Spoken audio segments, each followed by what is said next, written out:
The night was supposed to be ordinary, just another gathering, another celebration. But in the middle of the crowd, a single voice cut through the noise. A woman stood frozen, her eyes wide with disbelief, as the man she once trusted spoke words that shattered everything she had built. "If you think I ever belonged to you, then you never knew me at all." What happened before that moment? How did love, betrayal, and the weight of society's judgment collide to bring her here, trembling yet unbroken? Tonight, you will witness a story where secrets surface, pride is tested, and justice finds its voice most unexpectedly. Stay with us until the very end. You won't want to miss what unfolds.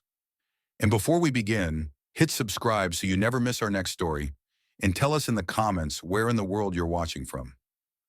The late afternoon sun spilled across the cracked sidewalks of a small American town, painting long shadows over rusted lampposts and tired storefronts. She stood behind her fruit stand, arranging apples in neat rows even though her hands trembled with fatigue. Her daughter was still at the after-school program, and that meant she had only an hour left to earn enough for dinner and bus fare home. The world pressed against her shoulders, bills stacked on the counter, judgment in neighbors' eyes, whispers that carried farther than the wind, but she kept her back straight. She refused to let anyone see how close she was to breaking. A car engine hummed low as it slowed near the curb. She felt the weight of eyes before she dared to lift her head. The vehicle was sleek, out of place among the rusted pickups and worn sedans, its paint glinting like liquid silver under the fading light. When the driver stepped out, his presence seemed to silence the noise of the street. He was tall, sharp-jawed, with a careful way of moving, as if used to controlling every room he entered. His suit was too clean for this part of town, and his watch caught the light with a quiet arrogance. She thought immediately, trouble. He approached without hesitation, his shoes clicking against the pavement, drawing stares from passers-by who slowed to watch. She lowered her gaze to the apples, steadying her breath. Men like him never came here for fruit. They came out of curiosity to prove something to themselves or to the world. She braced for a question laced with condescension. Instead, his voice was calm, low, and direct.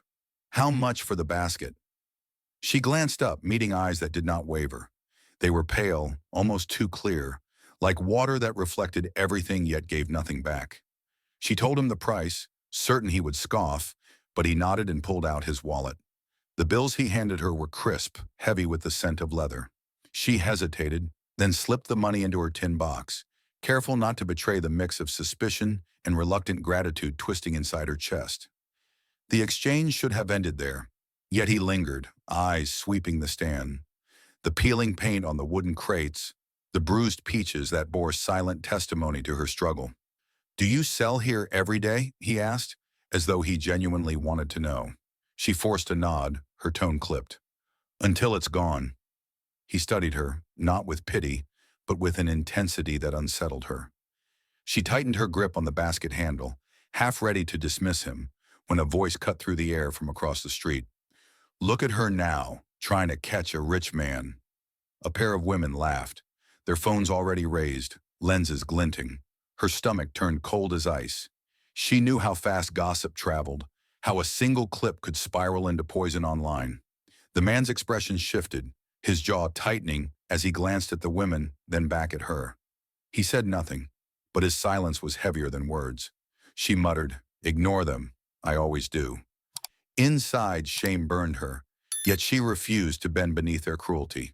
She stacked another row of apples, steady hands disguising the storm in her chest. He didn't leave.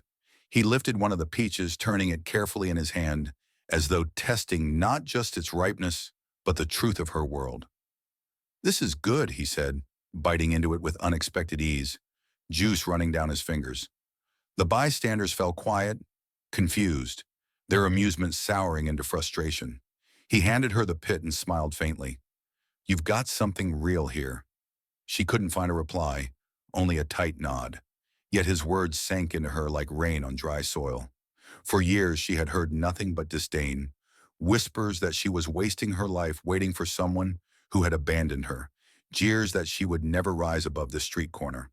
To hear someone, especially someone like him, Speak of value in what she touched felt almost dangerous. The day slipped toward evening, and her basket grew lighter with every sail, though the weight on her shoulders remained. He stayed near, speaking little, but each glance from him carried questions unasked.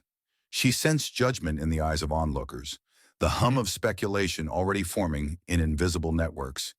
Yet she held her ground. She refused to cower. Her past had taught her that dignity was her last unbroken shield. When the stand emptied, she packed her crate slowly, waiting for him to walk away. Instead, he reached down, lifting one of the heavier boxes with effortless strength. "Where do you keep these?" She froze, torn between suspicion and a flicker of something she could not name. "Just around the corner," she answered at last, her voice steady. Together they walked down the narrow alley, shadows stretching like questions that had no end. She unlocked the back door of the storage room, the smell of dust and wood filling the air. He set the box down and straightened, his presence filling the cramped space. For a moment, silence pressed between them, broken only by the sound of her breathing. She wanted to tell him to leave, to say she needed nothing from him, yet the words stuck. Instead, he said quietly, "You carry more than crates." She met his gaze, startled, ready to push back. But the conviction in his tone disarmed her. She turned away, gathering her empty baskets. "Everyone carries something," she said, and the words trembled despite her effort to keep them firm. Outside, the street had thinned, the air cooler, night creeping across the horizon. He walked her back toward the bus stop, ignoring the stares that followed. When the bus arrived, she stepped aboard without looking back. Yet in the reflection of the glass, she saw him still standing there, watching, as if he had discovered something worth staying for. She clenched her fists around the straps of her bag, her mind a storm of warnings and wonder. She had learned to trust no one, to expect disappointment as a constant companion. Yet for the first time in years, a spark flickered in the darkness, fragile and bright, whispering of a possibility she was too afraid to name. The first sign of trouble came on a Thursday evening when she was closing her stand, the streets heavy with twilight and the sharp scent of exhaust drifting from passing buses. A shadow moved across the sidewalk, and before she could lift the crate of unsold pears, a voice crawled back from a place she thought she had buried. "So this is what you've become," the man said, leaning against the lamppost with a smirk that carried no warmth. Her chest tightened as she recognized the face she once trusted. Older now, hardened by failure, eyes restless like a gambler looking for his next bet. He stepped closer, the smell of stale alcohol clinging to him, and pointed toward her daughter, who was waiting near the bench with her backpack. "She's mine too. Don't forget that." Her fingers dug into the wooden crate, steadying her breath, refusing to let the fear in her stomach show. He began to circle the stand as if measuring the space that belonged to him, his voice rising for others to hear. "You think you can keep her from me? I'm her father, and I'll make sure everyone knows how you've poisoned her against me." She whispered for him to lower his tone, but his grin only widened, feeding off her discomfort. People slowed, curious eyes watching, phones sliding from pockets. She knew what was coming. In this world, all it took was a few seconds of performance to turn lies into headlines. He leaned close and hissed, "You're nothing but a bitter woman living off handouts. I'll make the court see it." He pulled out his own phone and began recording, framing himself as the victim, capturing her silence as if it were proof. She stood stiff, refusing to react, because any word could be twisted, any glance could be edited into a different story. When he finally left, swaggering down the street with false triumph, she knew this was only the beginning. 2 days later, the storm broke. Clips surfaced online, edited with captions that branded her as manipulative and unfit, accusing her of using her child as a shield. The comments came fast, some sneering, others venomous. "Gold digger," "unstable mother," playing the victim for sympathy. She sat in the dim kitchen, the glow of her old phone screen burning her eyes as she scrolled through the endless stream of cruelty. Her daughter stirred in the next room, humming while doing homework, unaware of the fire gathering outside their walls. She wanted to smash the phone, to erase every word, but she knew running from shadows only made them larger. Instead, she pressed her palms against the cool table and whispered to herself, "Endure." The knock came the next morning, sharp and official, rattling the thin door of her apartment. Two figures stood in the hallway, crisp shirts, badges gleaming, clipboards in hand. Child Protective Services. For a moment, her knees nearly buckled, the ground tilting under the weight of fear. She invited them in, forcing her voice steady, offering chairs though her hands shook. They asked questions that pierced like needles. How often do you work? Who watches your daughter? Do you provide meals regularly? She answered carefully, each word measured, her chest pounding as though every sentence could determine her fate. Her daughter was called in, eyes wide, innocent voice describing her routines, her mother's care, the lunches packed every morning. The officers examined the fridge, the homework folder, and the tidy bed. Her heart hammered until they finally closed their notebooks and nodded. Thank you for cooperating. We had to check after multiple reports. When the door shut behind them, she collapsed against it, sweat running cold down her spine, yet relief anchoring her body. She had survived this time. Later that week, he appeared again, swagger sharper, bolstered by the noise he had stirred. He leaned against her stand as if it were his throne. See how easy it is. The world already believes me. All I need is one more push, and you'll lose her. But I'm a reasonable man. You give me what I ask. Money, maybe some support, and I'll back off. She stared at him, fury building behind her stillness. He mistook silence for weakness, grinning as he adjusted his jacket. You can't win. Everyone thinks you're desperate. Prove them wrong if you can. She lifted her chin, eyes sharp as glass. You'll get nothing. Not my child, not my dignity. Leave. He scoffed and walked away, but unease lingered like smoke, and she knew the battle was far from over. That evening, as she carried the last crate toward her storage, he appeared, not the ghost from her past, but the man who had stepped into her present, the white stranger who had lingered after that first day, who had asked questions without pity. He offered to help with the load, his presence steady, his voice calm. Yet she saw concern clouding his face. He had heard the whispers, seen the videos. They're saying things that aren't true, he said quietly. She met his gaze, fire flashing through the exhaustion. Truth doesn't matter online. Lies travel faster. He nodded, conflicted, shifting the crate in his arms. For a moment he seemed ready to speak further, but his phone buzzed, and she caught a glimpse of names on the screen. His friends, voices from another world, urging caution. They met again 2 nights later in a cafe, neutral ground, with the hum of espresso machines masking their words. He leaned in, his tone low, careful. People I know, they're warning me. They say this will hurt me if I stay, that you're already too much of a risk. She stiffened, the bitterness of betrayal flashing through her chest. He hesitated as if expecting her to beg, but she did not bend. She drew a breath, steel sharpening her voice. If you think I'm here for your money, then you never knew me at all. Silence followed, heavy, cutting through the noise of the cafe. His eyes flickered, shame and uncertainty wrestling within him. Yet she did not look away. She held her ground, every word a declaration of who she was and who she refused to become. He left that night shaken, yet she walked home taller than before. The world might twist her story, paint her as broken, try to strip her of worth, but she had drawn a line no one could cross. Her daughter's laughter greeted her at the door, filling the small apartment with light. She sank into the worn couch, fatigue pressing against her bones, but inside something steady burned. She had faced the ghosts in the fire, and though the scars would remain, so would her strength. The days that followed unfolded like a tightening coil, each hour pressing harder against her resolve.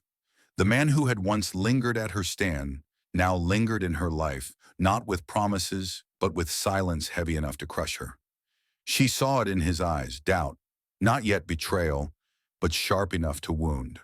He wanted to believe, yet the world around him whispered poison. She let him see what she never showed others.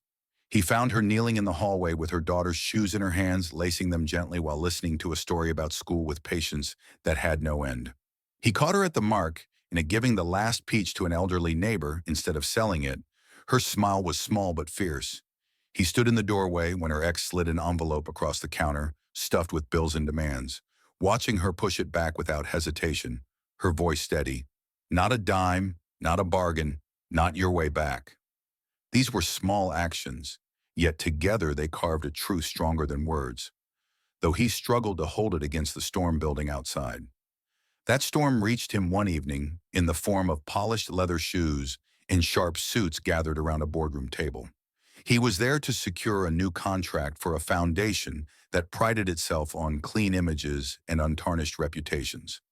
Instead of questions about his proposal, he was met with folded arms and calculated frowns.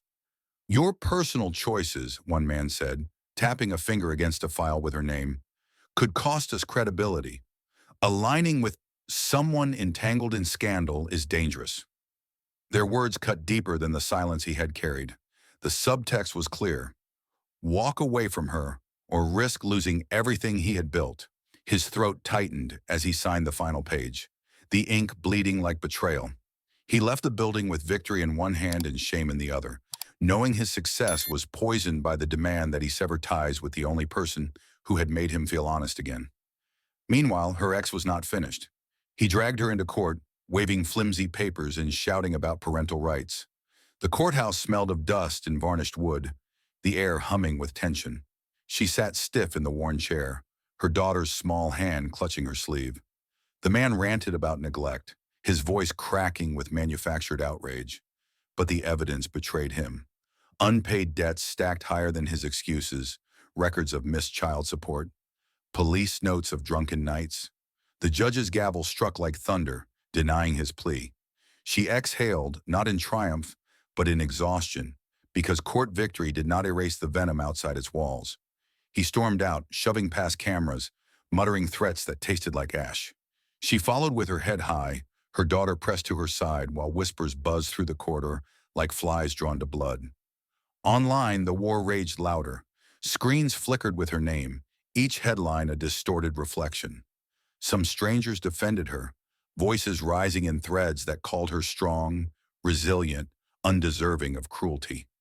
Others spat venom, accusing her of trapping men, of playing roles for sympathy. The divide cut through the digital noise, leaving her image suspended between admiration and scorn. She tried not to read, yet every word seemed to find its way into her chest, etching scars invisible to the eye. She stood before the bathroom mirror at night, the light harsh on her face telling herself she would not break.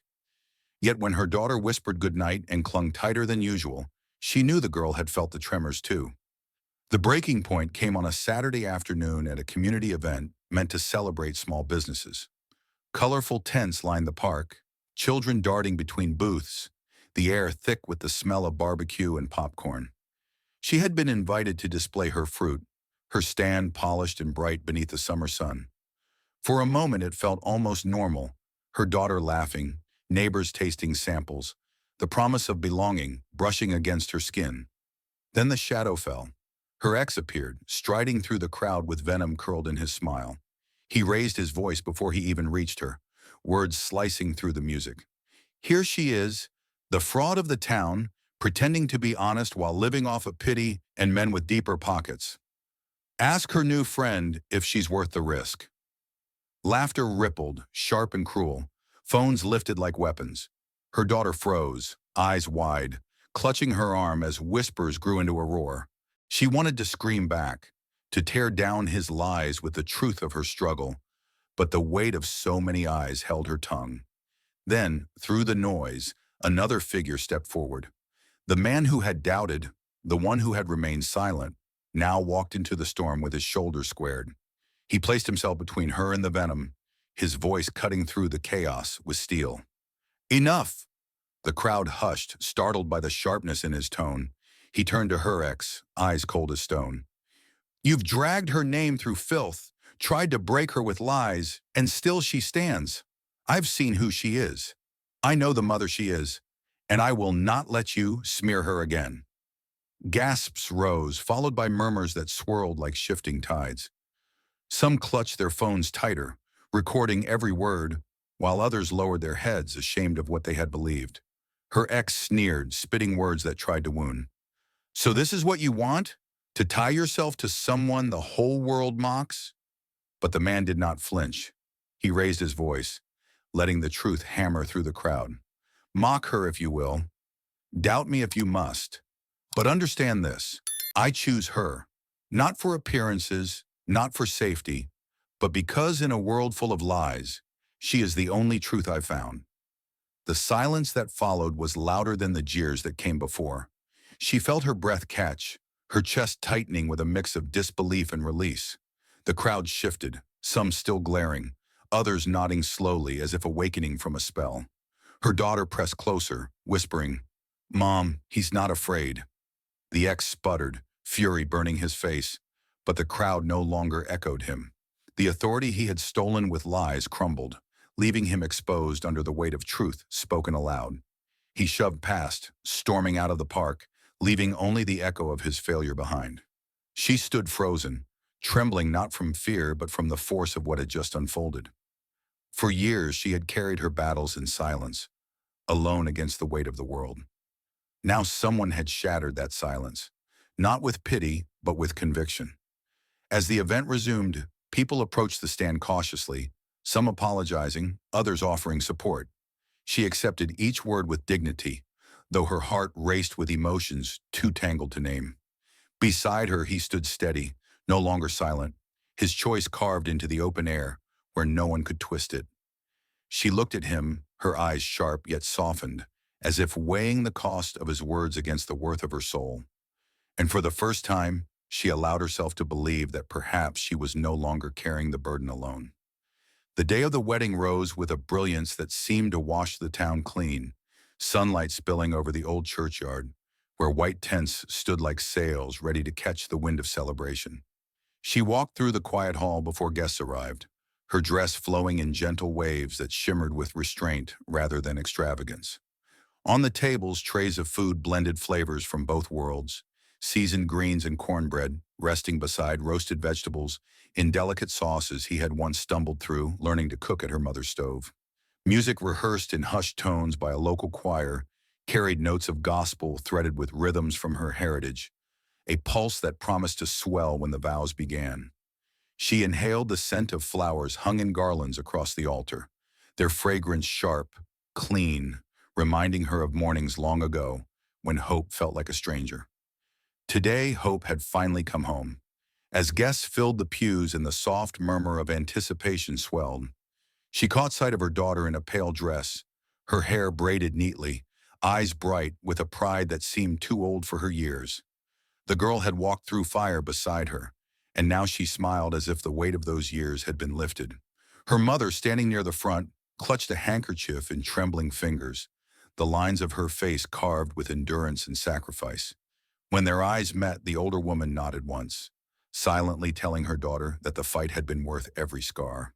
The groom entered then, tall, steady, his suit simple but cut with precision, his gaze locking on hers as if she were the only one present.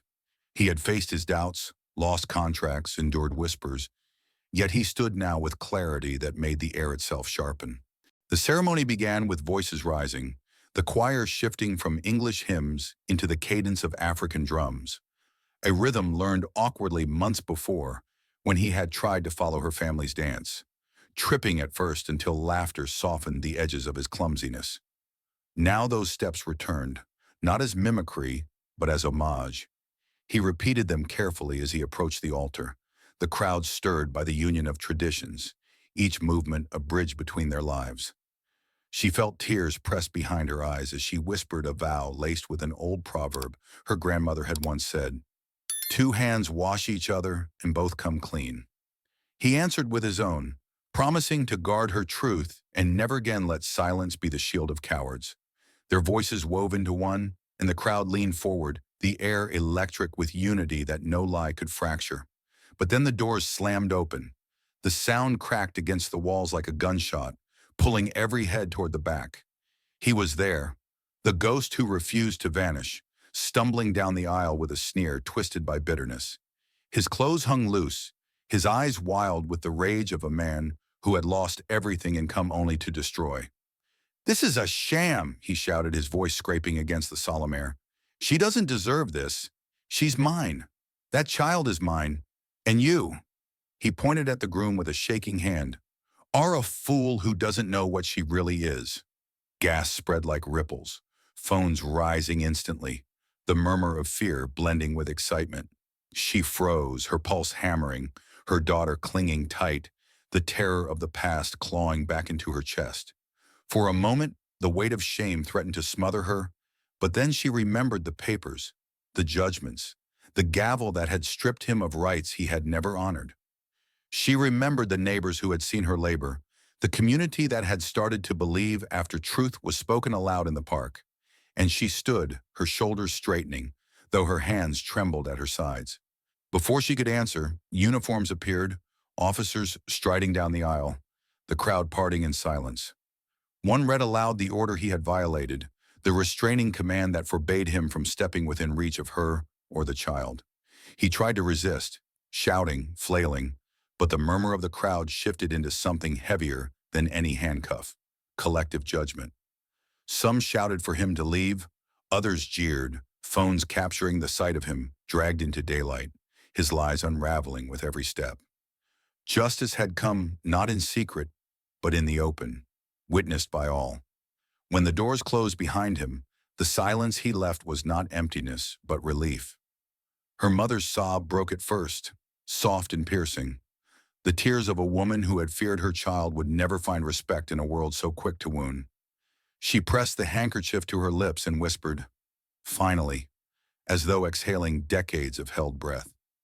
The bride felt the room lift, not only because the danger had passed, but because the truth had been affirmed in front of every eye. She turned back to the altar, meeting her groom's gaze. He reached for her hand, and in that grip she felt the promise of something no force could sever. The vows resumed, this time louder, voices rising in song, feet stamping with joy, the choir swelling until the walls themselves seemed to vibrate. The kiss that sealed it was not delicate but fierce, a declaration that they had survived the storm and chosen love without fear. The reception spilled into the courtyard, tables bending beneath the weight of food that told the story of two lives joining. He moved among guests tasting jollof rice and collard greens, smiling when he recalled burning the pan the first time he had tried. She danced with her daughter, laughter carrying across the night as lanterns glowed overhead. At one point he joined, his steps awkward but sincere, guided by her hands until the rhythm caught him, and the crowd cheered. Her mother watched from the side, her tears now replaced with a smile that seemed carved from pride. For once the whispers were not cruel. They were songs of admiration, voices marveling at the strength of a woman who had endured and the man who had chosen to stand beside her. Time passed. The months after the wedding carried not just peace but progress. She enrolled in nursing school, books stacked against the kitchen wall, notes scribbled late into the night while he encouraged her, reminding her that ambition was not selfishness but survival. Her daughter blossomed, grades soaring until scholarships arrived, the promise of study abroad lighting her eyes with dreams her mother once thought impossible. Together they built a home where laughter outweighed shadows, where silence no longer meant fear but comfort. She walked into classrooms with her head high, proud to carry her name, no longer defined by survival alone, but by purpose. And somewhere beyond their reach, the man who once tried to chain her to misery drifted further into ruin. He was seen stumbling outside bars, his face drawn with hunger, his voice cracked by substances he had chosen over redemption. He became a ghost wandering streets that no longer listened, his venom swallowed by the very silence he had once mocked. For her, he was no longer an enemy, but a reminder that strength lay not in revenge, but in rising beyond. She no longer hated him. She simply no longer carried him. As seasons shifted, the echoes of that wedding day remained like a hymn etched into stone. It was not just a union of two people, but a declaration that dignity cannot be stolen, that truth cannot be silenced, and that love, when chosen with courage, becomes justice itself. She had endured the gossip, the judgment, the trials, and in the end, she had not only survived but transformed. And when she held her daughter's hand, stepping into a future lined with promise, she knew this was the life she had fought for, the song of love rising above the ruins, fierce and unbroken. Thank you for staying with us through this powerful journey of struggle, dignity, and love. What part of the story touched you the most? Share your thoughts in the comments. We'd love to hear your perspective. If the message resonated with you, consider sharing this video with someone who might need it today. Don't forget to subscribe so you won't miss our next story. Until then, take care, stay inspired, and we'll see you in the next episode.